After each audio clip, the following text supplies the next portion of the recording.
The Alan Thompson book is now complete in a whole. Basically, can't do anything more to it apart from proofread it. Alan Thompson's gonna obviously go over a bit at the end, and I'm sure there'll be a few minor details to adjust and to add in or put out, but 20 hours and 10 minutes of listening to him has been typed up, and the book, we're looking at about 95,000 words. It was really interesting last night. Obviously I was with Martin O'Neill a little while back, and I got his forward complete last night, and reading it, it was something else. It was something it was almost like poetic. It was like a proper writer's, really graceful, and some of the words he used I'd never heard of, and had to look up the dictionary, and it was a bit of an education to read. You wouldn't think it coming from a footballer or whatever. Obviously Martin's a very clever guy. He was training in law before he was a footballer, and reading that forward, you could really tell it was really like best forward I've ever had in 20 books. But then again, some of them other forwards have been boxers and Charles Bronson and people like that, so they've not really had his. But it's absolutely amazing. It really, I think it brought Alan Thompson to tears when he read it. And he said to me, "Jamie, I didn't realise he thought that highly of me." And I said, I knew that straight away, from just being in Martin's company for an hour about 5 weeks back. Everything he said was bang on to the point. Obviously he had a big interest in Alan Thompson, tried to sign him when he was the Leicester manager from Bolton. Tomo went to Aston Villa, and obviously they met up at Celtic, and great respect. Although there's a lot of humour in this book about Martin. Tomo kinda, it's almost like does impressions of him sometimes, and I'm not going to give too much away, but obviously there was a few heated discussions, a few heated moments, particularly when Alan Thompson was sent off at Ibrox a few times for Martin. I think he nearly landed one on him, but I'll let Alan Thompson explain that in the book. Where we're at now, I was speaking to the top two papers in the Scottish media yesterday, so they're going to decide. Obviously Alan's going to decide which he's going to go with, and whether they do a big free piece in the paper, because there's a lot of big news in this book. There's a lot of there's a lot of interesting nitty-gritty behind the scenes, even if you're a Rangers fan as well. There's a lot of like ins and outs on the old firm. Fernando Rickson, Alan Thompson played in 26 Old Firm games, scored 7 goals, and was sent off 3 times. And Ali McCoy said to me the other week, listen, he said, you don't play 3 or 4 games in an Old Firm unless you can handle it. And he said 26 games is a lot of Old Firm derbies to be involved in. He was just born for it. He was just, regardless of whatever, or he just was born to play in them games. And there's been a lot of players over the years. Ali McCoy said to me, a few English boys come up, a few Italians, and played in the Old Firm game, and being like, what the fuck is this? And then you've got the Alan Thompsons of the world, the Chris Suttons, the Craig Bellamy's and all them, and even on the other side, your Nacho Novos, and the players that were just born to play that game. Your Kenny Miller was one, always seemed to score. And you look at some of the players that Chris Boyd hardly ever scored in that fixture. Just there's some players who it passed them, and then there's some players who'll just think, you know what, roll the sleeves up, and this is me. And Alan Thompson was one of them, certainly in the old firm. But it was absolutely, as what Martin O'Neill said in an interview about 20 years ago after Juventus, he said, extraordinary, extraordinary. We were magnificent, magnificent. Tomo does a better interview, better impression. But it really, really was. It was good. And, you know, essentially for doing a book, what a forward is, it's to add glamour to your book. So if you're going abroad and you need to nip in W.H. Smith's or Waterstones and think, I'm going to buy a book, and you're looking on the shelves and you see a so-and-so and it says that forward by Alex Ferguson, forward by Martin O'Neill, you're like, oh, it's to add glamour, it's the biggest name tied to you, whether you're famous, infamous, notorious, and that's that. And with Alan Thompson's case, there would have been a few really worldwide big names who could have done it. Alan Shearer could have done it, Henrik Larsson, Kevin Keegan. There's a few stories in there in the book. And when myself and Tomo, we sat there and we narrowed it down, it was just like one guy. And I'm pleased as well, because I really got to meet one of my heroes. And I meet a lot of people over the years, famous, infamous, notorious, well known. And I find mainly never meet your heroes, as a saying, because a lot of them just don't live up to what you actually think. And I, you know, meeting Martin O'Neill, I was like looking at my phone sometimes going, it's the wife, fucking Martin O'Neill's ringing me.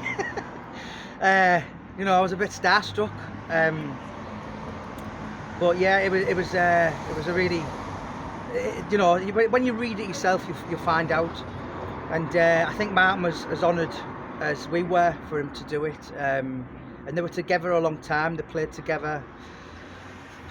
Martin O'Neill was brought, I think Tomo was one of his first signings.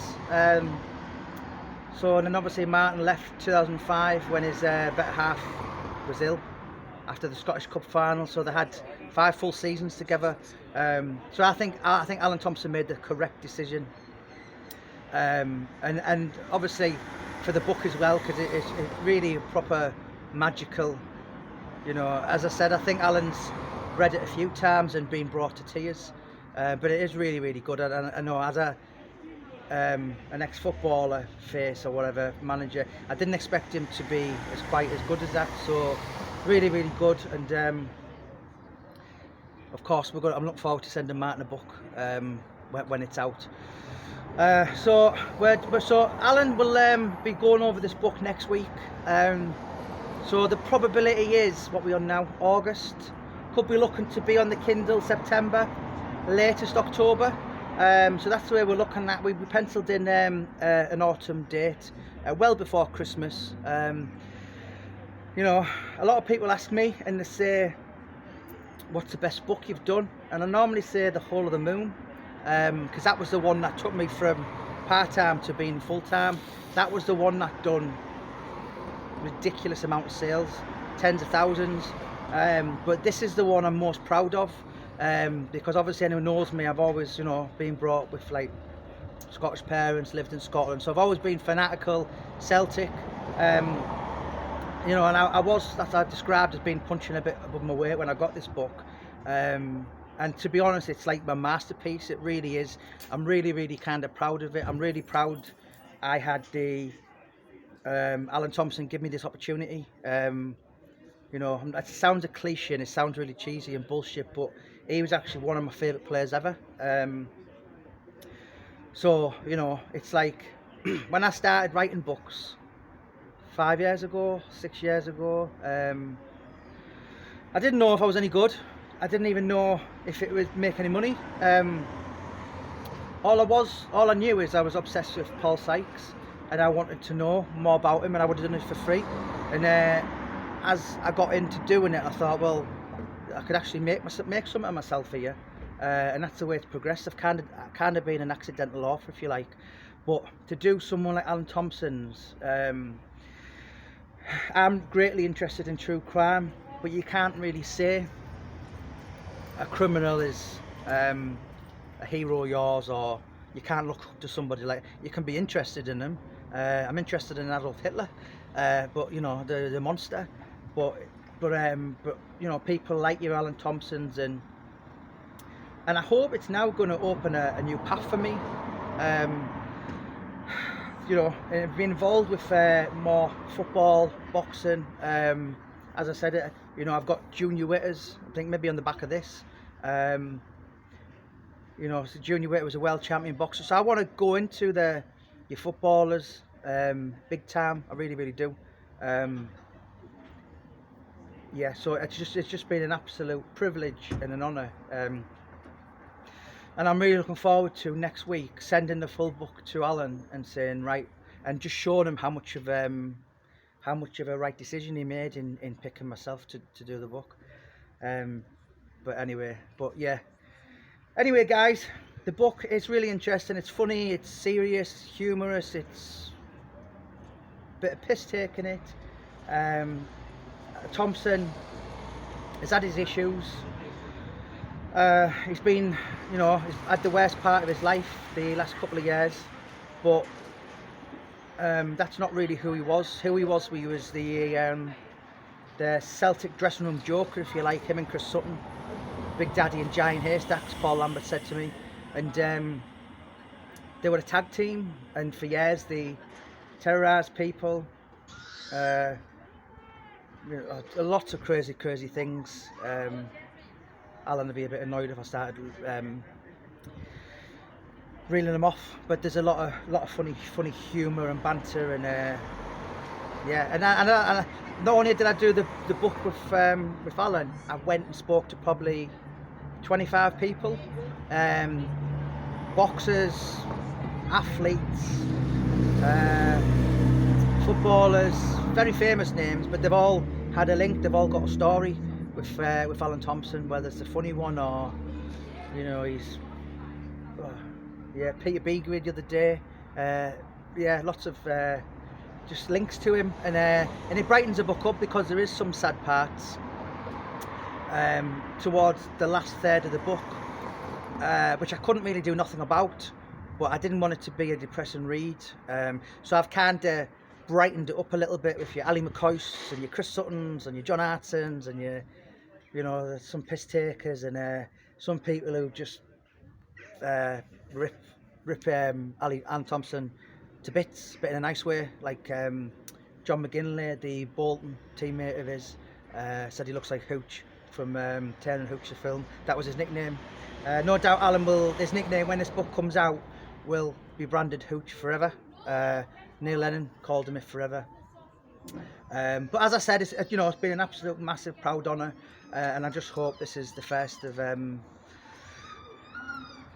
you know, predominantly Celtic players or footballers, sportsmen. It's not, you know, it's not always as interesting as some of the darker characters I've done in life that can have an effect on your personality and mood and mental health, and someone slagging you off who doesn't know you. Yeah, so, you know, if I get slagged off in this book for doing a footballer's book, I don't know. Well, then again, I have, because obviously last couple of years you get a bit of abuse on social media, and I was never been so thrilled to be called a fat fiending bastard when I started doing this in Spotlight for the promotion of this book by a few of the Blue Side of Glasgow, and I was honoured because normally I'm called fat lesbian, a bit long hair and all that, and other names. So Fat Fenian B was I didn't mind that actually, but anyway, going back to my point, the Alan Thompson, Geordie boy, forward Martin O'Neill, really serious read, good read, and fair play to Alan, because there's a few people over the last couple of years that I've interviewed, and, you know, come stories, and obviously I knew, I've read the Daily Record forever, so I knew there was some controversial headlines that he'd made or alleged to have made, and I put it to him, and I'm not just saying this, but I never dodged one question. Well, a lot of other people have.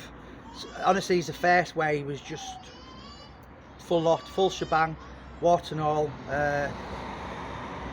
If he gets ripped to bits or it gets used against him, I'm sure it probably will, because that's just what society's like on Twitter and all that. But he said, then so be it. He said, I can't change it. It's part of my life, and that's who I was, and that's who I am, and that's who I'm going to be. So, but credit to him, because it's a brave. I do a lot of books, but on the contrary, I kind of hide behind subjects. So, you know, for someone to sit in front of me and talk to me about some of the issues I've had, relationships, or, you know, certain things I'm not proud of, I wouldn't know how to react. I probably wouldn't want to be as honest as Alan Thompson has. So credit to him, and I think the Celtic side will absolutely thoroughly embrace him. Not to mention the Bolton side. I always get a telling off sometimes, because obviously I'm Celtic crackers, but I get the odd message now and again saying, oh, hang on a minute, Alan Thompson played for Bolton as well, you know, and he was, as much as the Celtic fans idolise him, call him that name with something scalp on the end, I'm not going to use it because it's derogatory, Bolton just as much, obviously just on a smaller level. But I think I had a look the other week, and he was classed as Celtic's, on a poll which is on Facebook now. If you type in Celtic polls, he was the 64th greatest player ever for the club, and in Bolton he just missed the first 11. He got to number, I think it was 12 or 14. He was behind JJ Kocher and Yuri Djokiev and a few others, so he was up there for Bolton. He really was. And then I've had my knuckles slapped a bit, you know, because obviously I just look at it through green tinted glasses, when this book is, a lot of it, you know, there's other bits on there: Leeds, Hartlepool, England, Newcastle, Aston Villa. Yeah, so you know, we've covered the full lot anyway. So anyone who wants more information on the book, because you're watching this on YouTube, there's a Facebook page called Alan Thompson, a Geordie boy. Anyone wants any more information, it's run by Warcry Publishing, Tomo's better half. Tomo's available on Twitter at AlanTomo8. He's on Instagram, but he doesn't really know what to use. He's a bit of a dinosaur. He's only just got a Betamax video. And I'm on Twitter at JamieBoyle10. But I can really promise you, this book's really worth waiting for. And well done, Alan. You've been really brave. Absolute credit to you, mate. Thanks for watching this, guys. Don't forget to click and subscribe. God bless.